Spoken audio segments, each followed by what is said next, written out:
Pinagdebatihan sa pagdinig ng Committee on Revision of Laws ang probisyong nagtatakda sa bigat ng kasong maaring isampa po sa testigong magbibigay ng false testimony sa korte. Si Camille Gonzalez sa detalye.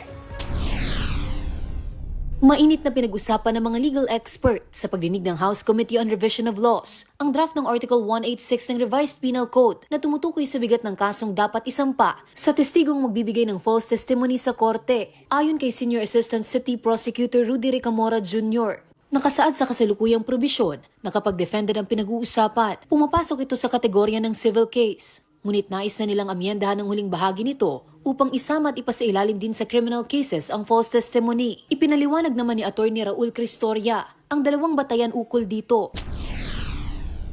He testifies to harm the accused.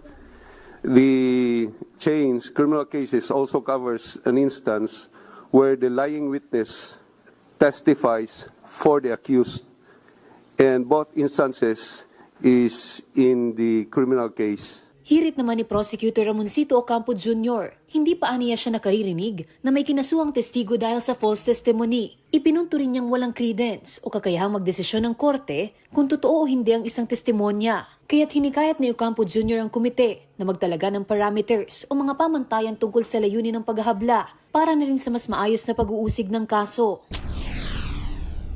Can we set a parameters on how to deal for the purpose of filing a case, indictment of the supposed witness who gave the false testimony, and for the successful prosecution of this case? Dagdag ni Prosecutor Ocampo Jr., kailangan itong linawin dahil hindi nito ipinapakita ang layunin ng Revised Penal Code. Dahil dito, baka aniya pati ang mga investigador at prosecutor ay idemanda dahil lamang ipinipresenta nila ang witness. Giit naman ni Prosecutor Maria Liza Jorda, may kaunting disconnect sa pagkakalatag ng probisyon. Imagine if you are committing a crime which is punishable with arrest minor, and then you will be penalized because of that testimony. You will be penalized presyon correctional, which is higher than that which is charged. So we saw a little disconnect here. Nanindigan naman si Attorney Harvey Bilang na nararapat lamang na maparusahan ang sinumang lumabag sa administration of justice.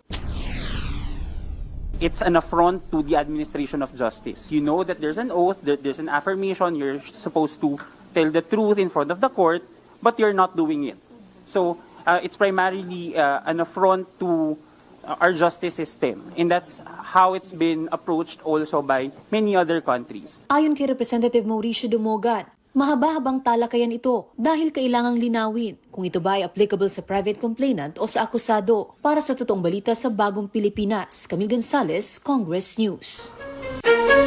Ako po si Bien Manalo. Para maging updated, manatiling nakatutok sa Congress TV Digital at sa iba pa naming social media pages.